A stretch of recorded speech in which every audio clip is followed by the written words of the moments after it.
أعوذ بالله السميع العليم من الشيطان الرجيم بسم الله الرحمن الرحيم والصلاة والسلام على رسول الله السلام عليكم ورحمة الله تعالى وبركاته.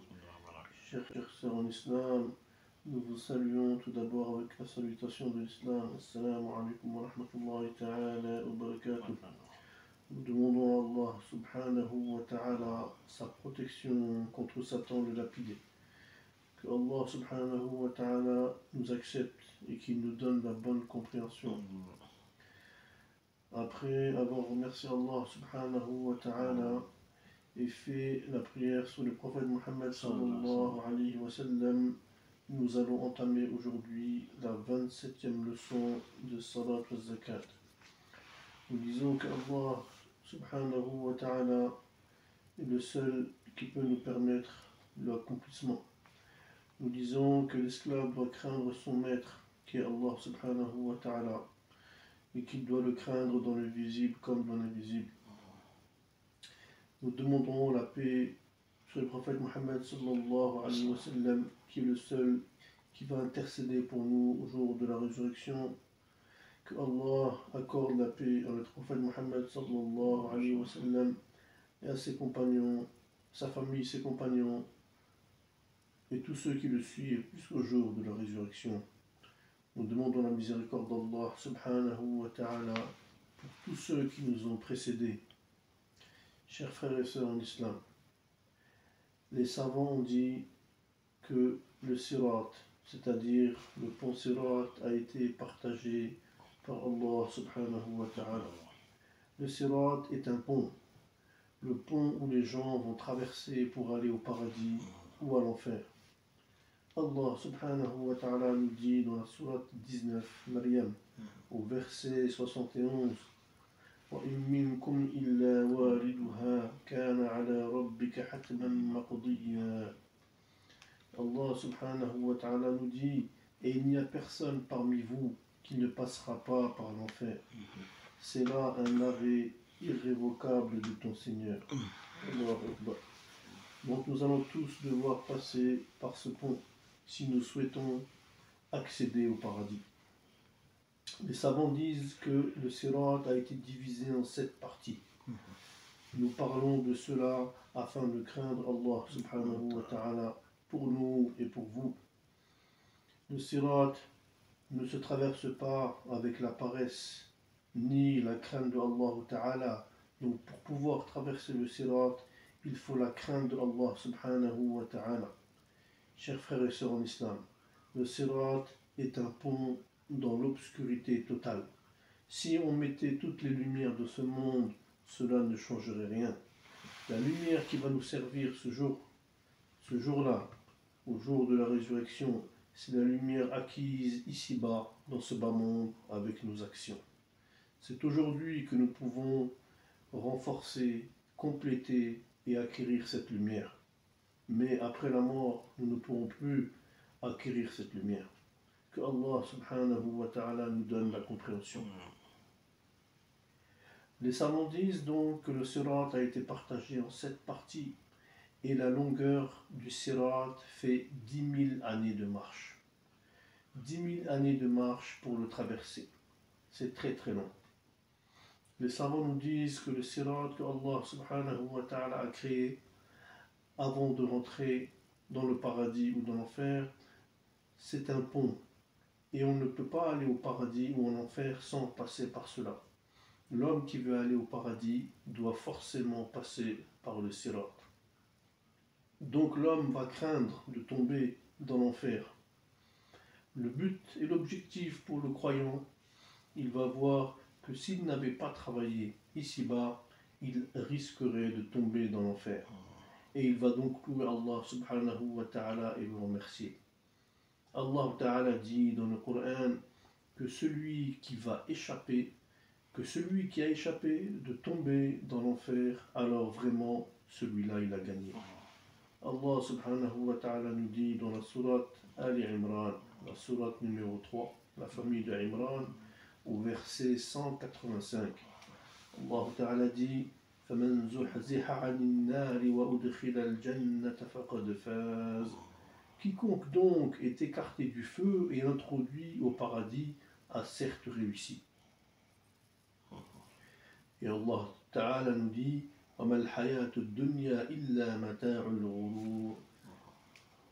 Certes, la vie d'ici-bas n'est qu'un objet de jouissance trompeuse. Cette vie est trompeuse. Moi, j'ai eu de l'argent plus que toi. Moi, j'ai eu plus d'enfants que toi. Moi, j'ai une plus belle maison ou bien une plus belle femme que toi. Tout cela, c'est faux. Tout cela ne va pas nous servir dans l'au-delà. Et tout cela va se terminer un jour. Quelle action avec nous pour passer le pont Sirat? C'est ça les questions que l'on doit se poser. Avec quelle lumière nous allons traverser le pont Sirat?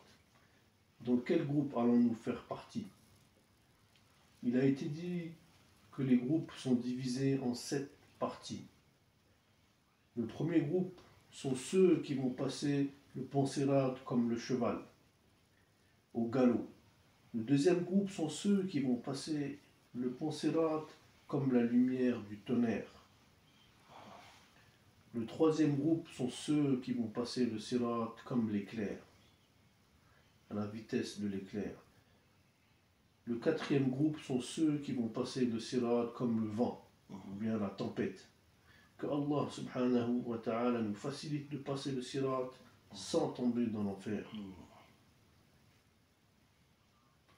Le cinquième groupe sont ceux qui vont passer le Sirat comme le serpent qui passe sur son ventre.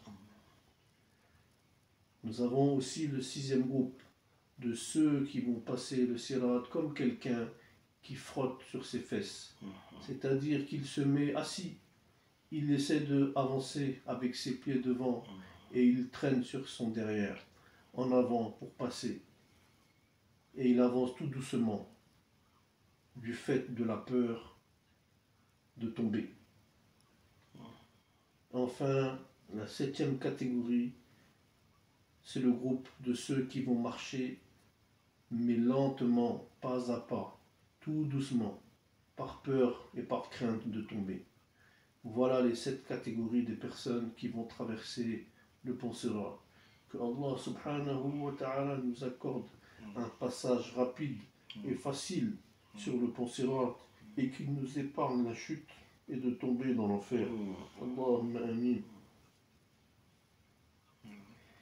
Chers frères et sœurs en islam, Allah subhanahu wa ta'ala nous dit dans la sourate 57, Al-Hadid, le fer, au verset 13, يوم يقول المنافقون والمنافقات للذين آمنوا انظرونا نقتبس من نوركم قيل ارجعوا وراءكم فالتمسوا نورا فضرب بينهم بسور له باب باطنه فيه الرحمة وظاهره من قبله العذاب. Dans ce verset, Allah subhanahu wa ta'ala nous décrit une partie de ce qui se passe au jour du jugement concernant les croyants et les non-croyants et la lumière qu'il y aura ce jour-là et les ténèbres qu'il y aura ce jour-là. Allah subhanahu wa ta'ala nous dit dans ce verset, le jour où les hommes hypocrites et les femmes hypocrites vont dire aux gens qui ont cru, attendez-nous qu'on prenne un peu de votre lumière. Il leur sera répondu, allez, retournez-vous et cherchez donc de la lumière. C'est-à-dire, retournez sur vos pas, allez retourner chercher la lumière. Désormais, à ce moment-là, il sera élevé entre eux une muraille, une porte. À l'intérieur, il y a de la miséricorde et à l'extérieur de la muraille, il y a le châtiment. Ce jour-là, celui qui n'aura pas eu la lumière ne pourra plus la récupérer. Il lui sera impossible de faire demi-tour pour récupérer la lumière. La lumière, c'est aujourd'hui que nous pouvons la gagner, ici-bas, en faisant les bonnes actions, en suivant les ordres d'Allah et le chemin du prophète Mohammed sallallahu alayhi wa sallam. Ce jour-là, les mécréants ne pourront pas passer le pont Sirat à cause de leur mécréance. Ils n'auront aucune lumière pour pouvoir traverser ce pont Sirat. Les savants disent que la première chose demandée au jour de la résurrection est la foi. La foi, c'est-à-dire que tu as fait l'unicité d'Allah. Nous allons donc aborder le point de cette fois sur la deuxième partie de la 27e leçon. Inch'Allah ta'ala.